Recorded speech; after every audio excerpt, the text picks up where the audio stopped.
Have you ever been called lazy? Have people ever laughed at you and thought you would never succeed?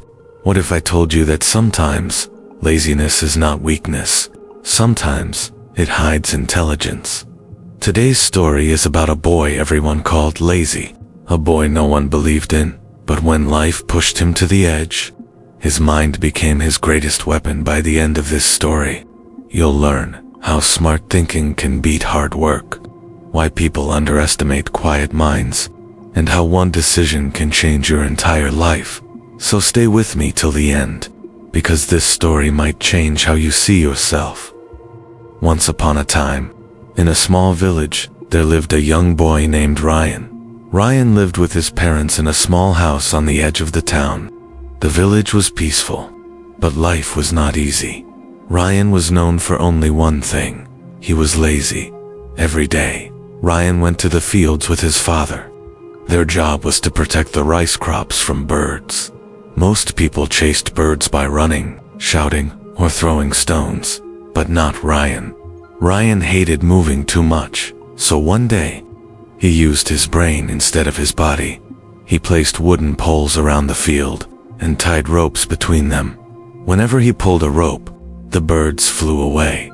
Ryan could lie down, relax, and still do his job.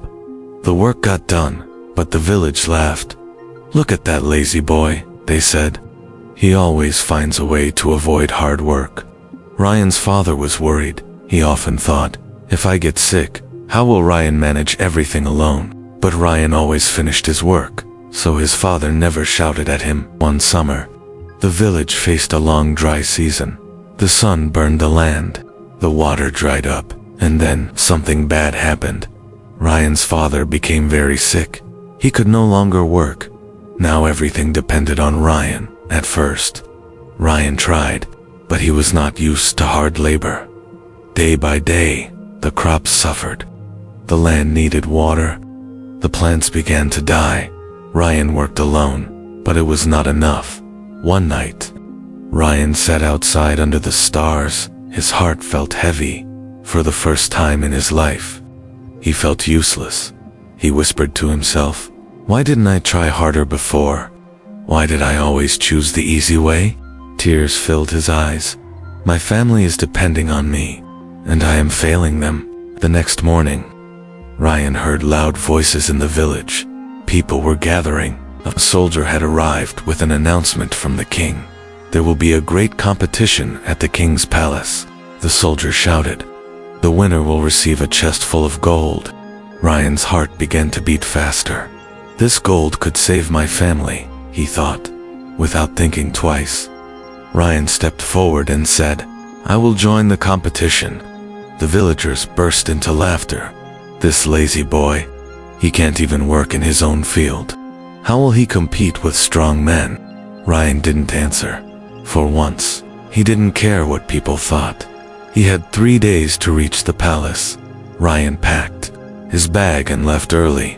His parents didn't believe he would win, but deep inside, they hoped this journey would change. After 3 days, the competition began. Many strong men gathered near a large lake. Ryan looked around. Big muscles, strong arms, confident faces. Fear entered his heart. "How can I beat them?" he thought. Then the rules were announced. All contestants must cross the lake. The first 3 to reach the other side will qualify. The countdown began. 3, 2, 1, go. Everyone jumped into the water and started swimming. Everyone except Ryan. He stood still. "If I swim," he thought, "I will lose." Suddenly, an idea flashed in his mind. Ryan ran into the nearby forest. He found broken branches and tied them together.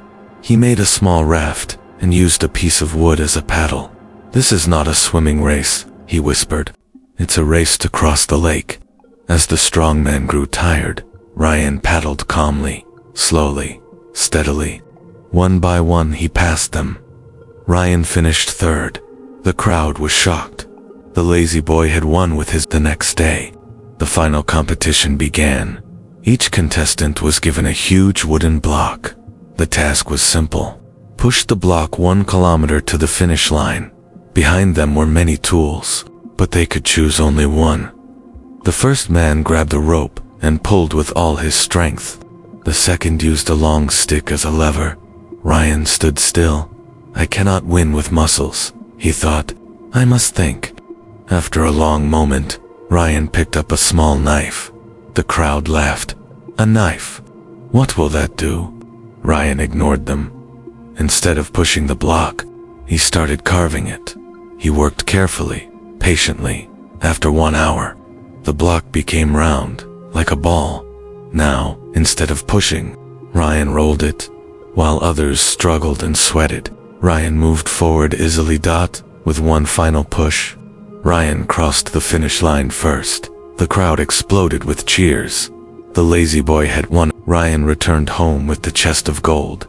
He saved his family. He saved their land, and he proved something important. Laziness is not always weakness. Sometimes, it is untapped intelligence. But intelligence needs a reason to wake up. Ryan found his reason, his family. This story teaches us something very important. Lazy people are not always useless. Sometimes, they are just waiting for the right purpose. If you ever feel lazy, don't hate yourself. Instead, ask yourself, what is my reason? Because when your reason is strong, your effort becomes unstoppable. Work smart, think deeply, and never let others decide your limits. If you enjoyed this story, like the video, subscribe to the channel, and share it with someone who needs motivation today. Thank you for watching. I'll see you in the next story.